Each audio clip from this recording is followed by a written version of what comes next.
हाल की बात कही है कि सवाल जहर का नहीं था, वो तो मैं पी गया। तकलीफ लोगों को तब हुई जब मैं जी गया। हाय गाइस, मेरा नाम है आरजे कार्तिक और आपके लिए एक छोटी सी कहानी। ये कहानी एक छोटे से परिवार की जिसमें पति पत्नी और उनकी बेटी थी। इस परिवार का काम था एक बाबा जी की सेवा करना। रोजाना शाम में इस परिवार के यहाँ से उन बाबा जी की कुटिया पर गाय का दूध पहुंचाया जाता था। बाबा जी की कुटिया उनका छोटा सा आश्रम नदी के पार था। इस परिवार का कोई भी सदस्य वहां पहुंचता था और शाम में गाय का दूध पहुंचाता था। वो बाबा जी तपस्या में लगे हुए थे।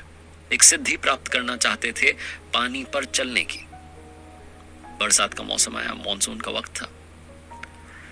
किसी काम की वजह से पति को गांव से शहर जाना पड़ा। उसने अपनी पत्नी से कहा कि बेटी को भेज करके वहां गाय का दूध पहुंचा देना। तो उसने कहा ठीक है। संध्या का वक्त था और अचानक से मौसम बदला, हल्की हल्की बारिश होने लगी। माँ ने अपनी बेटी से कहा कि बेटा, आज जब जा रही हो आश्रम पर तो उनसे कह देना बाबा जी से कि कल हमारे यहाँ से कोई नहीं आ पाएगा, क्योंकि बारिश होने वाली है, नदी में पानी बढ़ जाएगा, हम आप तक गाय का दूध नहीं पहुंचा पाएंगे। उनसे माफी मांग कर आना। छोटी बच्ची पहुंची आश्रम में, गाय का दूध वहां रखा। उसके बाद में बाबा जी से माफी मांगी कि कल हमारे यहाँ से कोई नहीं आ पाएगा, पापा गए हुए शहर और बारिश का वक्त है, नदी में पानी बढ़ जाएगा, इसलिए हम आ नहीं पाएंगे। बाबा जी ने कहा कि अरे बेटा, ऐसा क्यों कहती हो? मेरी तपस्या में कोई भंग नहीं पड़ना चाहिए। मैं तुम्हें एक मंत्र देता हूँ, कल तुम इस मंत्र का जाप करते करते चाहे जितना पानी नदी में आ जाए, पानी पर चल करके आश्रम तक आ जाना, चिंता मत करो। बाबा जी ने उस छोटी बच्ची को मंत्र दिया। बच्ची वापस आ गई। अगली शाम में बहुत तेज बारिश हुई थी, नदी में पानी बढ़ चुका था। उस लड़की की मम्मी को मालूम था कि नहीं जा पाएगी, तब भी उस छोटी बच्ची ने जिद की कि नहीं माँ, मुझे तो जाना है। बाबा जी ने मुझे एक मंत्र दिया है और उन्होंने कहा है कि कितना भी पानी आ जाए तुम पानी पर चल करके आ जाओगी, ये मंत्र बस जपती चली आना।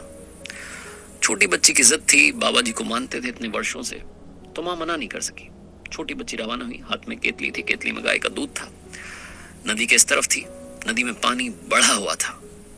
उस बच्ची ने मन से ऊपर वाले को याद किया, मंत्र जपना शुरू किया और कमाल यह हुआ कि पानी पर चलने लगी। आश्रम तक पहुंच गई। बाबा जी भी चौंक गए कि क्या बात है, लड़की इस तरफ कैसे आ गई, नदी में तो पानी बढ़ा हुआ है। उससे पूछा कि बेटा क्या हुआ? तो उस लड़की ने कहा कि बस आपने जो मंत्र दिया था उसका जाप करते करते आ गई। बाबा जी अंदर से खुश होने लगे, खुशी के मारे झूमने लगे। उन्हें मजा आ रहा था कि क्या बात है, मेरी जो सिद्धि थी आज सफल हुई। ये लड़की मेरे मंत्र का जाप करते करते यहां तक आ गई, पानी पर चल करके। उस लड़की से कहा कि बेटा ठीक है, अब आप जाओ। लड़की वापस वही मंत्र जपते जपते नदी के उस पार पहुंच गई। बाबा जी को अपनी आंखों पर विश्वास नहीं हो रहा था, समझ नहीं पा रहे थे कि क्या हो गया। ऊपर वाले ने तो सुन ली। बाबा जी इसी खुशी में उस लड़की के नदी पार करने के बाद अब खुद भी ये सिद्धि देखना चाहते थे कि सफल हुई या नहीं, तो खुद पहुंचे नदी के इस किनारे और पानी पर चलने के लिए तैयार थे। बाबा जी ने मंत्र जपना शुरू किया। थोड़ा सा आगे बढ़े और बाबा जी डूब गए। वो छोटी बच्ची उसी मंत्र का जाप करते करते नदी पार कर गई, एक बार नहीं बल्कि 2 बार। और बाबा जी पहली बार में डूब गए। क्यों? क्योंकि बाबा जी को अपने ही मंत्र पर भरोसा नहीं था। वो शंका में थे कि यह सफल हुआ या नहीं। उस छोटी बच्ची को आंख बंद करके उस मंत्र पर विश्वास था कि बाबा जी ने कह दिया है तो सफल हो करके रहूंगी। वो पानी पर चल निकली क्योंकि उसे विश्वास था। बाबा जी को अपने ही मंत्र पर भरोसा नहीं था। छोटी सी कहानी है, लेकिन हमें सिखाती है जिंदगी में सक्सेस का मंत्र सिर्फ और सिर्फ विश्वास है। जितने अमीर लोग जो आज अमीर हैं, जो एक वक्त में गरीब थे, उन्हें विश्वास था कि वो अमीर बनेंगे, इसीलिए आज अमीर हैं। राइट ब्रदर्स को विश्वास था कि प्लेन उड़ेगा, इसीलिए प्लेन उड़ा और आज दुनिया भर में हम हवाई यात्रा करते हैं। विश्वास का खेल है, विश्वास बनाए रखिए। कर दिखाओ कुछ ऐसा कि दुनिया करना चाहे आपके जैसा। आप सुन रहे हैं आरजे कार्तिक।